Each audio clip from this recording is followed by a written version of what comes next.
também seja limitada perante terceiros, existe aí o estatuto social. Já o contrato social, nos termos do artigo 997 da Lei 10.406 de 2002, a identificação dos sócios, né? E esse contrato, esse estatuto, eles serão aí registrados lá nos cartões, na junta comercial, né? Na junta comercial, nos termos do artigo 32 da Lei 8.934. E quando for registro na junta comercial, né, pelo que prevê a própria Lei 8.934 de 94, lá no artigo 64, parágrafo 3º, artigo 64, parágrafo 3º, essa autenticação desses documentos não será feita nem pelo notário e nem pelo registrador. Não será feita pelo notário, né? Notário ou tabelião,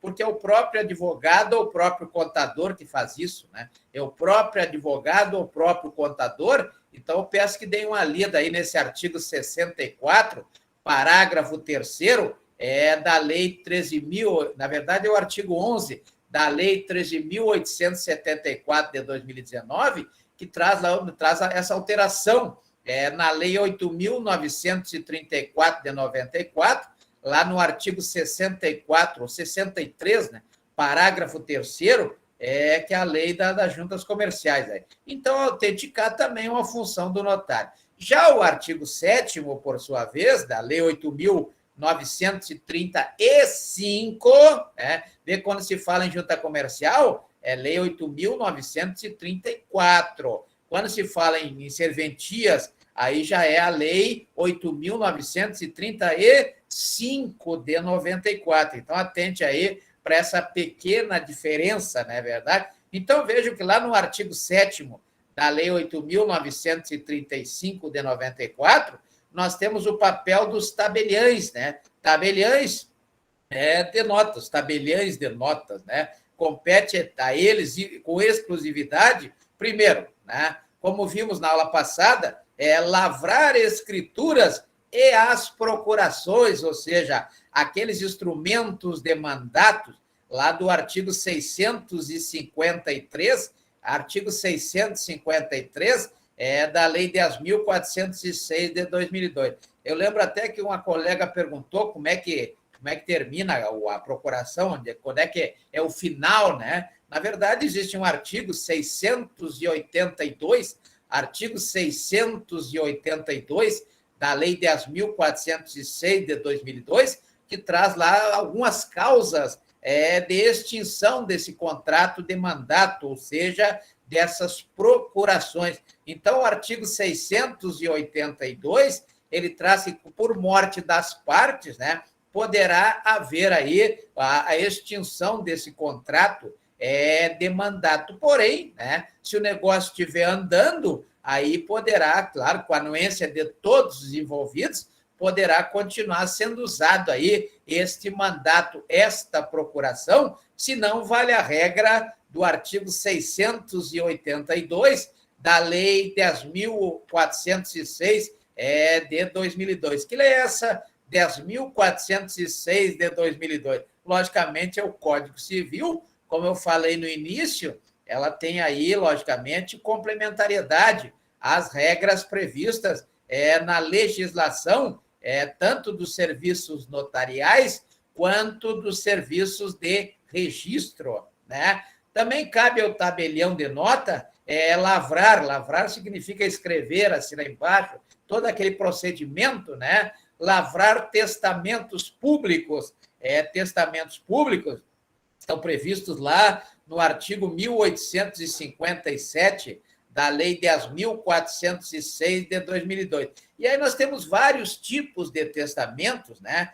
Uma vez que levado ao cartório, levado à serventia, tornam-se, então, testamentos públicos, uma vez que tem aí, passarão a ter a fé pública, né, do tabelião de notas. E também aprovar os cerrados, né? Como já falamos, os cerrados são aqueles que são costurados, né? São costurados. Então, o testamento ele pode ser costurado e guardado. Quando a pessoa é promovida a de cujos, aí o tabelião vai chamar a família e vai ler, né? Isso é normal aí nas novelas, né? aconteceu agora com a morte do comendador, lá na novela Império, em que foi lido o testamento do coordenador. E temos várias outras situações aí, né? Muito bem. Também temos lá como atribuição, e aí extremamente importante, até porque previsto no artigo 384, parágrafo único da Lei 13.105 de 2015, as chamadas atas notariais, né? Atas notariais na verdade, é um instrumento de prova. Aliás, todos eles são instrumentos de prova, né? Qualquer processo poderão ser usados para serem colocados na balancinha. Então, tanto a escritura, quanto a procuração, quanto ao testamento público, etc., e a ata notarial poderão ser utilizados como prova naquilo que prescreve o artigo 373 da Lei 13.105 de 2015. Então, nós temos aí, lavrar atas notariais é competência do tabelião de notas, né? Do tabelião de notas.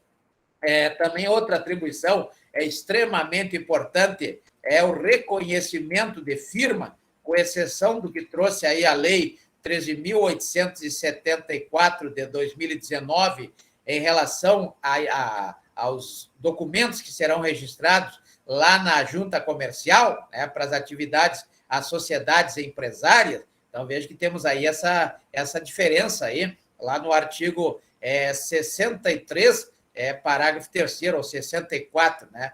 Daqui a pouco vai dar uma clareada aí no Tico e no Teco. O importante é que há uma faculdade para os tabeliões de notas realizar todas as gestões e diligências que forem necessárias ou que sejam convenientes, né? E como eu falei na aula passada, ele fará um juízo de conveniência e oportunidade, e assim sendo, trata-se, em essência, de um ato discricionário, né? Para aquelas que são importantes para o preparo dos atos, não estou falando em ata, estou falando em atos notariais. Ele pode, inclusive, requerer o que couber para que ele possa realmente ter certeza daquilo que ele estará assinando, né, e colocando o seu carimbo. Logicamente que ele não poderá cobrar a questão dos emolumentos, como vimos na aula passada, em que até o colega nos auxiliou aí, com a Lei 1805 de 2006, né? A Lei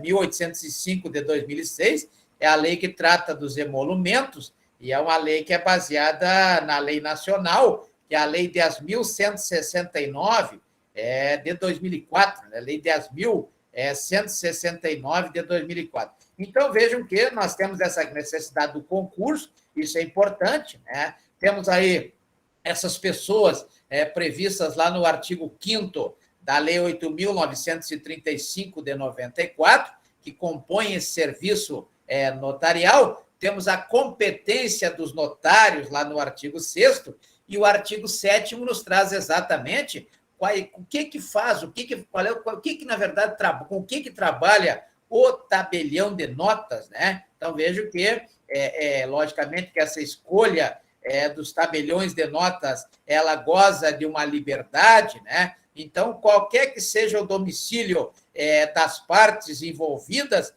ou o lugar da situação dos bens, objetos do ato ou negócio. Aqui eu acho extremamente importante, porque eu já acompanhei alguns concursos e sempre cai isso, né? O registro de um imóvel, ele tem que ser feito no local, ou seja, onde tiver o bem, no local da situação dos bens, como prevê o artigo 53 da Lei 13.105 de 2015. Mas a escritura não precisa ser necessariamente feita naquele local, pode ser feito em qualquer lugar aí do Brasil, em qualquer lugar do Brasil. Então, vejo que o tabelião de notas, ele não poderá praticar atos de seu ofício, como prevê o artigo 7º da Lei 8.935 de 94, fora daquele município para o qual ele recebeu a delegação, para o qual ele prestou o concurso público,